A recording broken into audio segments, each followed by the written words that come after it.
এই র্যাপটা শুধুমাত্র আমার প্রীতমের জন্য। প্রীতম, তুমি ভ্যান চালাতে ভালোবাসতে আর আমি তোমাকে ভ্যান চালাতে দিতাম না বলে তুমি আমাকে ছেড়ে দিলে। এখন আমি তোমার জন্য ভ্যান কিনে নিয়েছি, এখন থেকে তুমি ভ্যান চালাবে। তাহলে তুমি আমার কাছে ফিরে আসবে তো? বলো প্রীতম, বলো।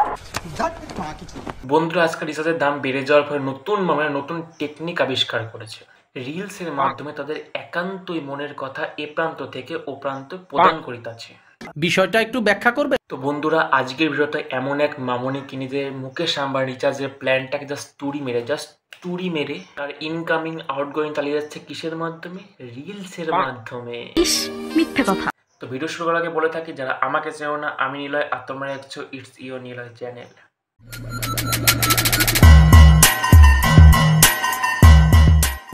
তো অজয়, তুমি বলো আমাকে বধূ সেজে তোমার কেমন লাগছে? বলো অজয়, ভালো লাগছে তো? আরে মামুনি, এখনই যদি সবকে জিজ্ঞাসা করে নাও তাহলে ফুলসজ্জাতে কি করবা? ইস প্রেম না মানে কিছু তো স্পেশাল রাখতে বল। মানে তুমি সুন্দর ঘুমটা নিয়ে বসে থাকবা, তোমার অজয় এসে তোমার ঘুমটা তুইলে কথা জিজ্ঞাসা করবো, কি দারুণ লাগবে বলো। কিন্তু না বন্ধুরা, এখন এইসব পার্টগুলো হয় না। এখন ফুলসজ্জা মানে তোমার হোল রিলেশনশিপের দিনগুলোর হিসেব নেওয়া। What is love? কবে তার দেরিতে রিপ্লাই দিছো, কবে তারে ভ্যালেন্টাইন্স দিনে ফুল গিফট করো নাই, কবে পার্কে নিয়ে যাও নাই। আর এইসব হিসাব মেলাতে মেলাতে রাত 2টা বেজে যায়। আর তুমি যদি এই হিসাবগুলো না মেলাতে পারো তাহলে ওই দিনটা যেন তোমাকে পাশে শোয়ানো বন্ধ করে দেওয়া হয়। অজয়, সো ফাইনালি আমি তোমার বিয়েটা করেই ফেললাম। তুমি খুশি তো আমায় বিয়ে করে?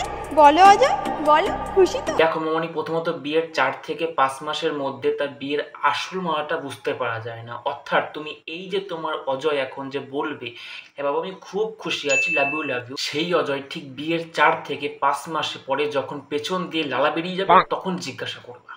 আরে অমিত, তোমাকে আমি কতদিন ধরে বললাম যে তুমি নেশা করা বন্ধ করো, বন্ধ করো। সেই তুমি সস্তার নেশা করছো, তাও বাংলা। আরে মামনি, ছোটবেলা আমাদের মা বাবা একটা কথা ভালো করে কানে মনে ঢুকিয়ে দেয় যে মানুষের সঙ্গগুলো সবসময় ভালো থাকা উচিত। এবার আমি তোমার তো সস্তার মেয়ের পাল্লায় পড়েছে, তার দামি নেশাগুলো কি করে করবে? না, কাজটা ঠিক হয়। কিশোর, আমি তোমার লাইফে থাকা থেকে তুমি তোমার এক্সের কাছে ফিরে গেলে। দেখো, মানুষের রূপ থাকলে হয় না, তার সাথে সাথে আরো কিছু জিনিস থাকতে হয়। তো তার জন্য চলে গেছে। তুমি চিন্তা করো না, নতুন ঠিক চলে আসবে। ঠিক আছে। তোমার মনে আছে তুমি আমাকে একটা ট্যাডি গিফট করেছিলে? দেখলে বলেছিলাম না বন্ধুরা, এখনকার যুগে 2 মিনিটে ম্যাগি হোক আর না হোক, মেয়েদের নতুন নতুন বয়ফ্রেন্ডগুলো কিন্তু ঠিকই জুটে যায়। আমি সেই ট্যাডিটা নিয়ে খেলতাম। ঠিক আছে, খেলা করা ভালো, কিন্তু এটাকে ট্যাডি না টেডি বলা হয়। এই জন্য বলি, প্যান্টে পায়খানা করার বয়সে প্রেমে পড়লে এরকমই হয়। বন্ধুরা, এই সিরিজের ভিডিও কেমন লাগলো অবশ্যই জানিও। আজ যদি নতুন হয়ে থাকো চ্যানেলটা সাবস্ক্রাইব করে দিও। বাই।